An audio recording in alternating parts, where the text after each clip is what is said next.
This is an extract from A Useful Guide to Hypnosis, published by Pansophics.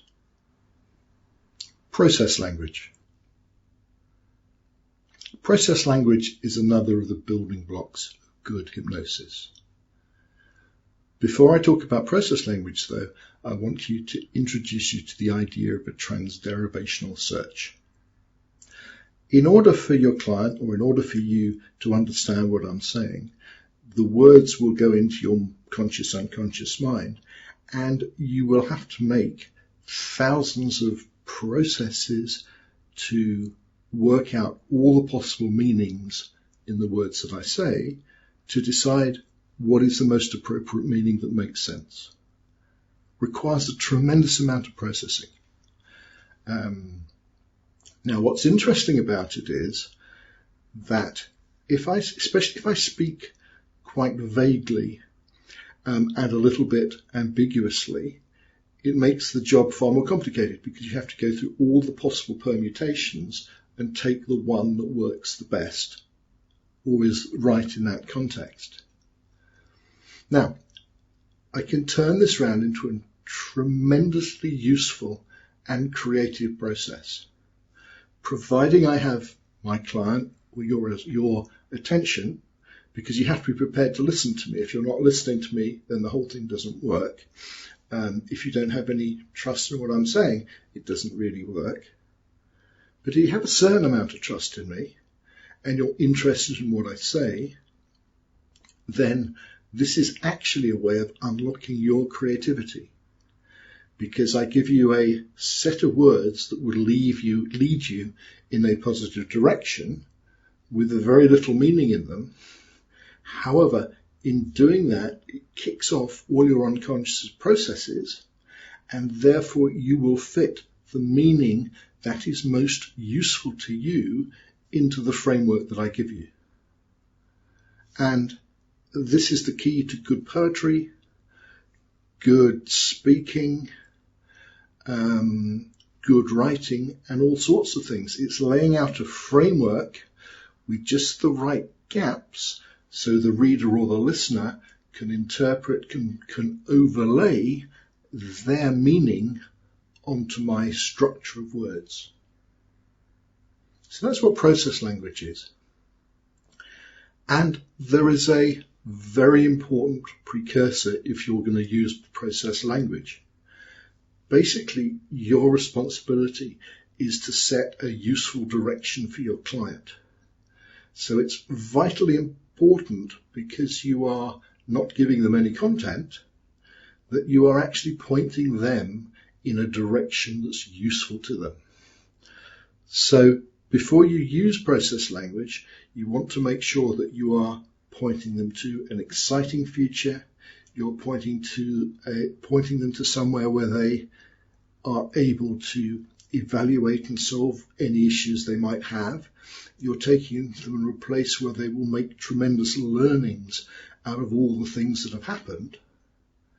And if you give them that framework that takes them in a direction, they unconsciously will clothe that direction to make it useful for them. So really, I am choosing words where almost the meaning is squeezed out of them. And in one example of that is the other thing that I'm doing is sometimes I will change verbs into nouns. Because I say, what I'm interested in is promoting a direction. I'm not giving any content. I'm giving a direction. It's up to the client or yourself to add unconsciously whatever content that you want. So I use words like learnings, knowledge, process,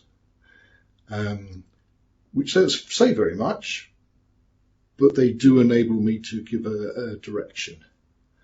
And some examples might be, as you're listening to me, at some deeper level, all those learnings that you have had over the past day, you will at a conscious or unconscious level go through them, pick out the things that are really useful for you in the future, and then without any effort, find yourself at a safe and appropriate time in the future putting those learnings into action. in a way I said nothing. However, I have put a useful direction to you.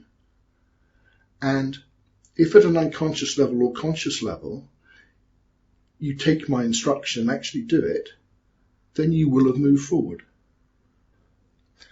Now, if you accept the possibility that consciously we're quite restricted, we're very good logically, we're very good at logic consciously, and we're a number of good of other things, but we can't think of billions of things at once. It just doesn't work like that.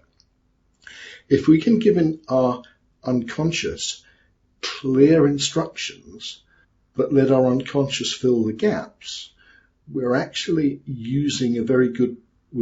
learning to use the right skills in our conscious mind and the right skills of our unconscious mind. So one of the huge strengths of hypnosis is coming up with words that will create the direction for either our or our client's unconscious mind to do lots of processing and help them come up in a useful direction. Another example could be if I've got a big presentation tomorrow, and I'm just too tired to consciously bother about it. Before I go to bed, I might simply write down on a piece of paper.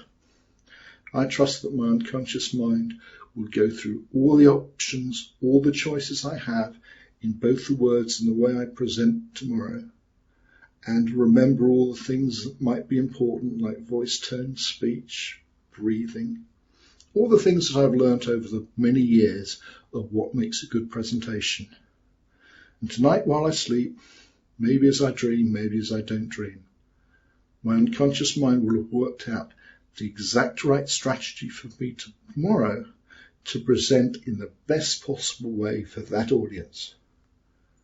And when I walk up to that audience, I will have that total trust in me that just by opening my mouth, I know exactly the right things to say. I'll read those words a couple of times to me, and then go to sleep and forget about it. And curiously enough, what I found is it doesn't give me 100% guarantee that the presentation goes brilliantly the next day. But what it does do, I found it dramatically increases the odds that it does go that way. And even that part of me that's a total cynic says, rather than toss and turn worrying about a presentation the next day and do all the things that will probably make me give a bad presentation, I'm actually putting a structure in my unconscious mind that if it takes any note at all of it, will put me in the situation where I will give that really good presentation. Thank you.